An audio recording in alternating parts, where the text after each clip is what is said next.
Welcome everyone to Sli Broadcast. This is going to be a quick overview of my actual editing and gaming desktop system. This is only going to be on the components on the inside. I'm going to do a whole room tour once I get moved, but this is what I got. It's actually in the Corsair Air 540. Really nice case, a little larger than I would like.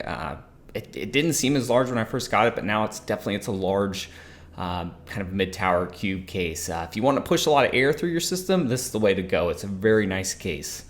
For the front fans, I actually went with the Cougar. These are 140 millimeter. They're not PWM fans. They're silent-oriented fans. I've had them for 3, 4, 5 years. They really push a lot of air, and they're a little cheaper than the Noctua fans. They run about $10 to $12 a piece, depending on where you get them at and what kind of sales we got. As you can see, I like a more black, minimal design, usually with a blue lighting theme is what I go for here. For the hard drive, I have a 1 terabyte WD red. Yes, I know this is a NAS drive, but it was cheaper than the blue or the black, so I picked it up. I haven't had any issues with it. You can run NAS drives in your system if you want, no problem. For the rear fan, I actually went with another Cougar. This is 120 millimeter. This is their blue LED fan. It has a really nice blue LED color to it. That's mainly why I got it. Pushes a decent amount of air and it's really quiet. So now for the memory, this may be something that may be a little different. I cheaped out on memory. I have 12 gigabytes of Crucial standard, just no heat sinks, just the cheapest memory I could get. I think it's running, it's DDR4, so I believe it's running like 2400.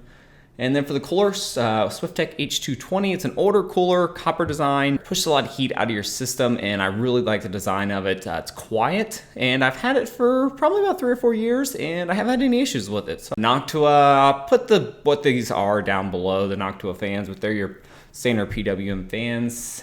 For my graphics card, GeForce GTX 780, older card, still pushes 1440p fine. This is the EVGA model. It may show its weight here soon, but got that. The Intel Core i7-5820K. This is the best CPU right now for your price point. It's 6 cores, which is what you need for mainly video editing.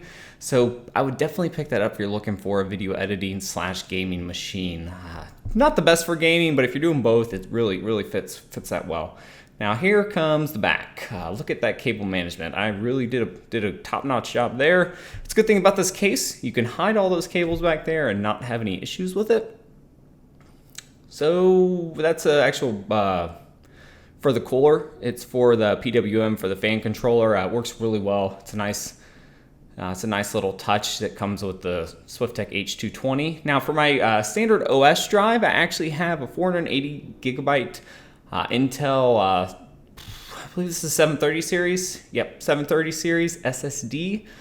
It's a really nice SSD. It actually looks really good, which I don't really care about, but the performance is top-notch, one of the fastest drives out there, and Intel's known for their reliability and their warranty support. So that's why I have that in my system as my standard OS drive. I have a few games on it, but it's mainly running most of my applications. And there's some games that I play on a weekly basis on there. For my second drive, I actually have the Intel 335. I believe it's 160 gigabyte version. I've had this drive forever, for 4 or 5 years, I believe, and haven't had any issues with it. It's not fast, but it is reliable. It's mainly used for a scratch disk. I have a couple games on there, but not a lot. There's a closer look at that fan controller that comes with the cooler. And for my power supply, I actually have the Seasonic 760 watt platinum power supply. 10-year warranty. I like to get a power supply that I don't have to mess with, so that's going to be in there for probably the life of my systems. I don't really plan on running 2 cards. And that's just the back look of the system, and then the top of it. It's a clean looking case. I will say that. It's a very clean looking case if you're looking for something along that end. And that's it, guys. That is my system. That is what I'm currently running. And thanks for watching, and hopefully you like this, and room tour next. See you guys.